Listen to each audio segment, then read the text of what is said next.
Mga master, may natanggap po tayo na mensahe, no? Screenshot ng mga deductions niya sa kanyang MPL application sa iba't ibang petsa, no? Hindi po siya nagtuloy sa pag-avail, no? Ito po ay mga nag-screenshot lamang po siya, no, kung magkano yung mga magiging deduction.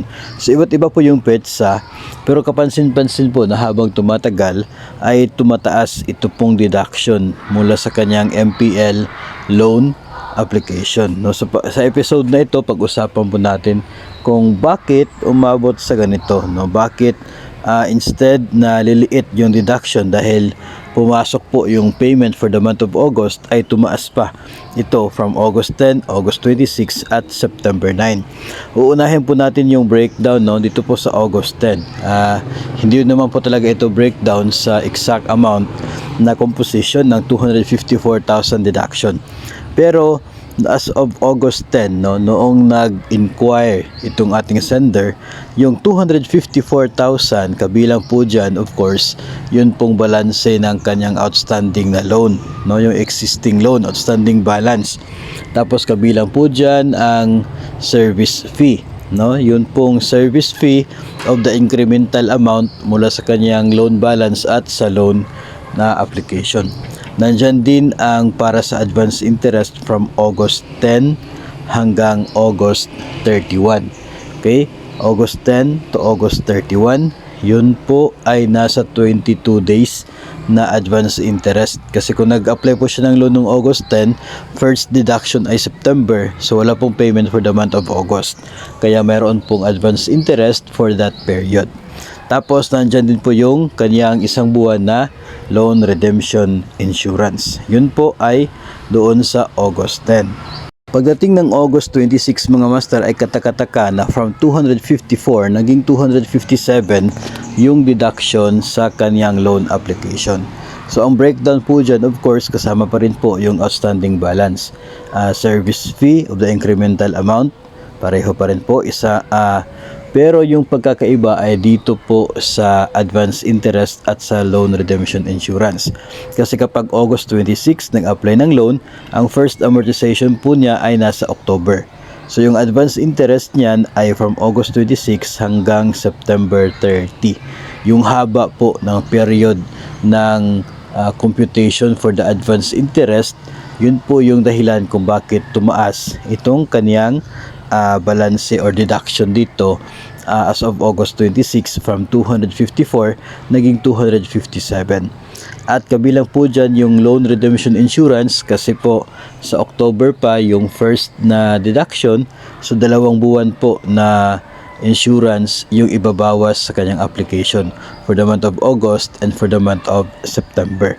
So ganyan po yung mangyayari kapag yung inyo pong loan ay granted or applied and granted after the 23rd of the current month, no? Kasi 2 months after pa yung kanyang first deduction, kaya medyo mas mataas yung kanya pong advance interest, sobra 1 buwan. Compared po natin kanina sa August 10 na deduction na yung kanyang advance interest ay August 10 to 31 lamang. So ito po yung explanation bakit tumaas pagdating ng August 26. Ngayon yung huli po na kanya pong pinadala sa atin ay para naman po noong nagsimula na si MPL Flex September 9, 2023. Mas tumaas pa po, naging 261,000 na yung kanyang deduction sa kanyang loan application, no? September 9, ito po yung simula ng MPL Flex at nakikita natin dito mga master yung breakdown nito ay nandyan po yung of course pa rin yung outstanding balance na kanyang loan, pero mataas na po, no, yung para sa service fee. Kasi noon pong September 9 pagsimula ng MPL Flex, 2% na sa gross amount. So yung kanya pong pwedeng application dito sa loan ay nasa 300,000, kaya nasa 6,000 na po, no, yung para sa service fee pa lamang. So kaya po tumaas itong kaniyang deduction dito. Yung advance interest naman dahil September 9 yan, so yung advance interest ay from September 9 to September 30, no? So good for nasa 22 days na advance interest lamang kasi nga October yung first deduction kapag September nag-apply. So, ganun pa rin po, no? Yung loan redemption insurance, isang buwan lamang yung kaniyang deduction dito kasi following month yung start ng amortization.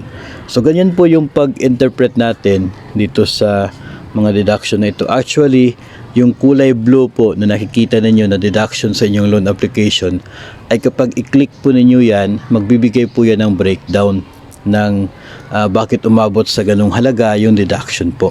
Para mas aware po tayo, no, kung saan papunta yung deduction na yan. Hindi po yun hidden charges, hindi po siya hidden deduction, no, kasi may breakdown naman po talaga. Kapag i-click po niyo yung kulay blue, no, yung amount ng total deduction, magbibigay po siya ng breakdown, no. Nandun po yung advance interest, service fee, outstanding balance, LRI. So doon po ninyo makikita. So gamit po yung GSIS Touch, pwede po niyo malaman kung saan napupunta yung deduction mula po sa inyong loan application. So sana po ay nakapagbigay tayo ng kaunting impormasyon sa mga nagtataka kung bakit tumataas yung kanilang deduction considering na nagkaroon pa nga ng payment, no. So titingnan po natin dito, factor talaga yung petsa kung kailan tayo nag-inquire ng magiging net proceeds po natin, kasi pwede kasing mahaba yung advance interest dulot po ng mas matagal na pagsimula ng monthly amortization.